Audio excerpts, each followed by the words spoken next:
مولاي صل وسلم دائما أبدا على حبيبك خير خلق كلهم.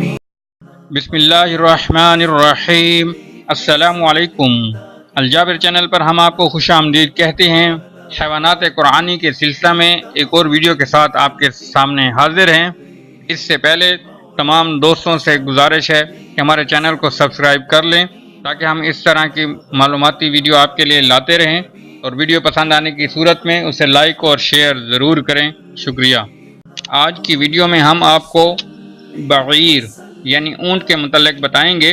یہ لفظ قرآن پاک میں پارہ نمبر 13 سورہ یوسف رکوع نمبر 8 اور 9 میں آیا ہے. اونٹ کے لیے عربی میں متعدد لفظ ہیں، ان میں سے ایک بعیر بھی ہے.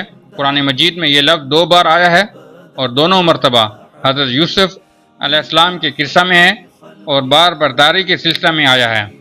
حضرت یوسف علیہ السلام کی وزارت مصر کے زمانہ میں جب مصر اور گرد و پیش کے دوسرے ملکوں میں قحط عظیم پڑا اور آپ علیہ السلام کے حسن تدبیر و انتظام سے سب کو غلہ اور راشن ملنے لگا، تو فلسطین سے آنے والے قافلوں کے لیے فی کس ایک بار شتر راشن تجویز ہوا تھا.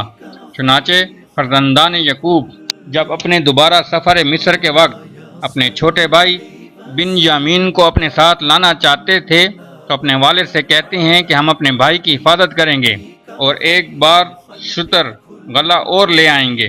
پھر اسی قصبہ میں جب سرکاری پیمانہ گم ہو جاتا ہے تو اس کو ڈھونڈ لانے والے کے لیے اعلان کیا جاتا ہے کہ جو کوئی اسے لے کر آئے گا اس کے لیے انعام میں ایک بار شتر غلہ دیا جائے گا.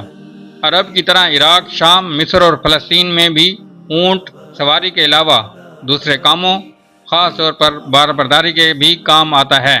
لفظ بعیر قرآن مجید میں دونوں جگہ اسی کے وصف کے اظہار کے لیے آیا ہے.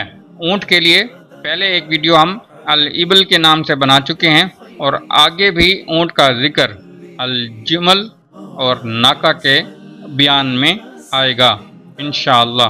اللہ تعالی ہماری چھوٹی سی کاوش کو قبول فرمائے تاکہ کل قیامت کے دن ہماری مغفرت کا سامان ہو سکے. آمین ثم آمین. شکریہ.